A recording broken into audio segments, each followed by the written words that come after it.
বিমান আবিষ্কারের ইতিহাস বললে আমাদের মনে আসে রাইট ভ্রাতৃদ্বয়ের নাম। ইতিহাসের পাতায় 1903 সালকে ধরা হয় বিশ্বের প্রথম নথিভুক্ত নিয়ন্ত্রিত শক্তিচালিত এবং মানববাহী সফল উড্ডয়নের বছর। কিন্তু একটি দাবি দীর্ঘদিন ধরে আলোচনায় রয়েছে। রাইট ভ্রাতৃদ্বয়েরও আগে ভারতের এক গবেষক কি সত্যি আকাশে উড়ন্ত যন্ত্রের সফল পরীক্ষা করেছিলেন? তিনি ছিলেন শিবকর বাপুজি তালপাড়ে। 1864 সালে বোম্বেতে জন্মগ্রহণ করেন তালপাড়ে। তিনি ছিলেন একজন সংস্কৃতবিদ এবং প্রাচীন ভারতীয় জ্ঞানচর্চার অনুরাগী।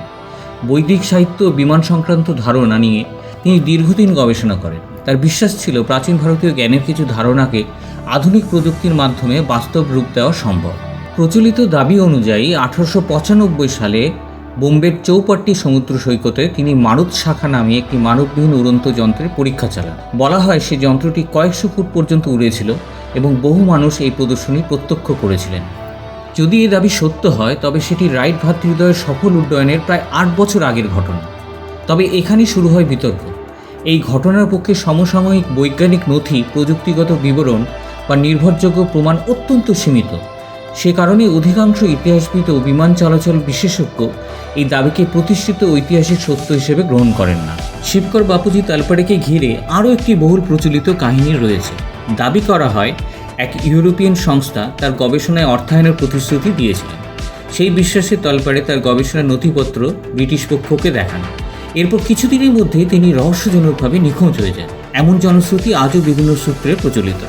অনেকের মতে এটি ছিল একটি পরিকল্পিত ষড়যন্ত্র, আবার কেউ মনে করেন তার গবেষণা আর বিশ্বের সামনে আসতে দেওয়া হয়নি। তবে এসব দাবির পক্ষে গ্রহণযোগ্য ঐতিহাসিক প্রমাণ আজও পাওয়া যায়নি।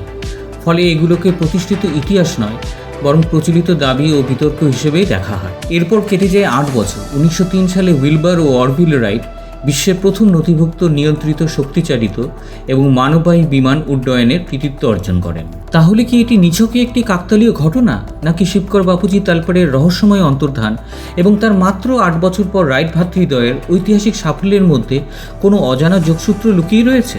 এই প্রশ্নের উত্তর খুঁজতে গিয়ে বহু মানুষ বিভিন্ন তত্ত্ব ও দাবি সামনে এনেছেন, কিন্তু আজ পর্যন্ত এমন কোনো নির্ভরযোগ্য ঐতিহাসিক প্রমাণ পাওয়া যায়নি যা তলপাড়ের গবেষণা বা তার অন্তর্ধানের সঙ্গে রাইট ভ্রাতৃদ্বয়ের আবিষ্কারের প্রত্যক্ষ সম্পর্ক প্রতিষ্ঠা করে।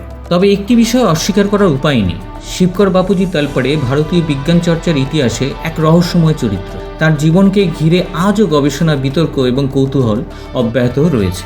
ইতিহাসের অনেক প্রশ্নের উত্তর সময়ের সঙ্গে মিলেছে, আবার কিছু প্রশ্ন আজও উত্তরহীন। শিবকর বাপুজি তালপাড়ের গল্প ঠিক তেমনই, যেখানে কিংবদন্তি, বিতর্ক এবং ইতিহাস একে অপরের সঙ্গে মিশে গেছে।